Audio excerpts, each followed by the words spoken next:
दोस्तों नमस्कार, मैं अभिलाष प्रसाद LIC इंश्योरेंस एडवाइज़र। दोस्तों आज मैं आपको बताऊंगा कि हमें अपने लाइफ में फाइनेंशियल प्लानिंग कैसे करना चाहिए।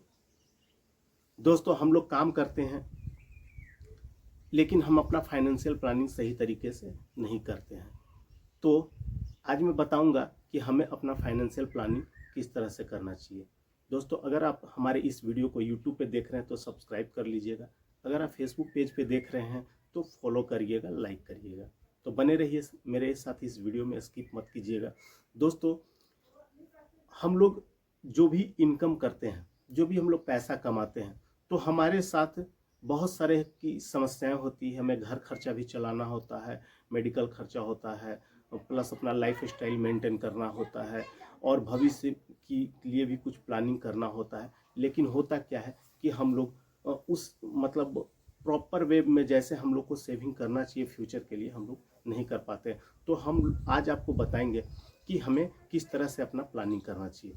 दोस्तों आप हो सकता है आप बिजनेस करते होंगे, या हो सकता है आप जॉब करते होंगे, या आप जो भी काम करते हैं तो उसमें आप जो एक महीने में कमाते हैं या आप एक साल में जो भी अर्न करते हैं, तो दोस्तों सबसे पहले उसमें जो हमारा 30% पैसा होता है वो हमारे घर खर्चे में चला जाता है। यानी घर में बहुत तरह का खर्च होता है, तो उसमें हमारा 30% पैसा खर्च हो जाता है। वो सभी का होता है, चाहे आप बिजनेस करते हो, जॉब करते हो, या आप कोई भी अदर काम करते हो, तो 30% पैसा हमारा घर को मेंटेन करने में चला जाता है।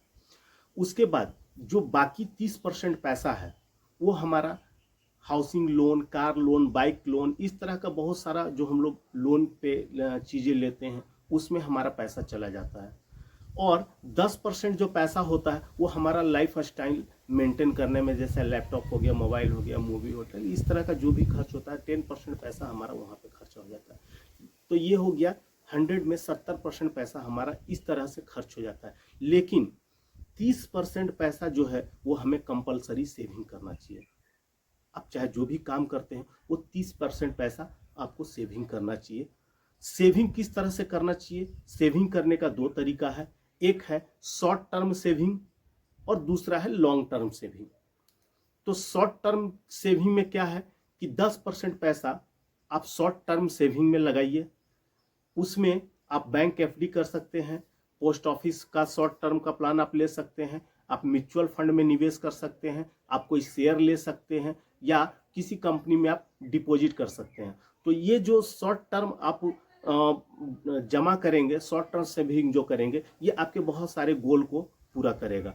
उसमें क्या क्या गोल है, जैसे आपको कहीं हॉलीडे पे घूमने जाना है, या आपको कार लेना है, या आपको बाइक लेना है, मोबाइल लेना है, लैपटॉप लेना है, इस तरह की जो भी छोटा छोटा जरूरत है आप उस गोल को पूरा कर सकते हैं, वो 10% शॉर्ट टर्म प्लान में सेविंग करके।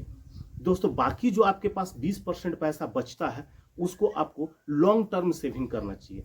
ये लॉन्ग टर्म सेविंग क्या होता है, जैसे PPF होता है और LIC का लॉन्ग टर्म सेविंग होता है, जो आपके फ्यूचर का गोल है। जैसे भविष्य में आपका फ्यूचर जो गोल होता है वो होता है आपके बच्चे का एजुकेशन का गोल, वो होता है आपके बच्चे की शादी का गोल, वो हो सकता है आपको ओल्ड एज में जाने के बाद आपको पेंशन का गोल। तो इस तरह का जो फ्यूचर प्लानिंग होता है, यानी भविष्य का जो गोल होता है, जो 20 साल के बाद, 25 साल के बाद हमको पैसे की जरूरत होती है, आपको 20% पैसा लॉन्ग टर्म सेविंग में जमा करना चाहिए, ताकि भविष्य में 20 साल, 15 साल, 22 साल, 25 साल के बाद जो आपका गोल है, जो आपको जरूरत है, वो आपका पूरा होना चाहिए। तो दोस्तों यही है फाइनेंशियल प्लानिंग। हमको इसी तरह से अपना प्लानिंग करना चाहिए जिससे कि हमारा सब हमारा लाइफ स्टाइल भी मेंटेन हो, प्लस हमारे लाइफ का जो भी गोल्स है, छोटा गोल हो या बड़ा, शॉर्ट टर्म गोल हो या लॉन्ग टर्म गोल, वो सारे गोल हमारे पूरे हो जाएं। तो दोस्तों आज के लिए इतना ही। कैसा लगा वीडियो कमेंट करके जरूर बताइएगा। अगर वीडियो आपको अच्छा लगा हो तो आप ज़्यादा से ज़्यादा लोगों के पास शेयर करिएगा। तब तक के लिए धन्यवाद।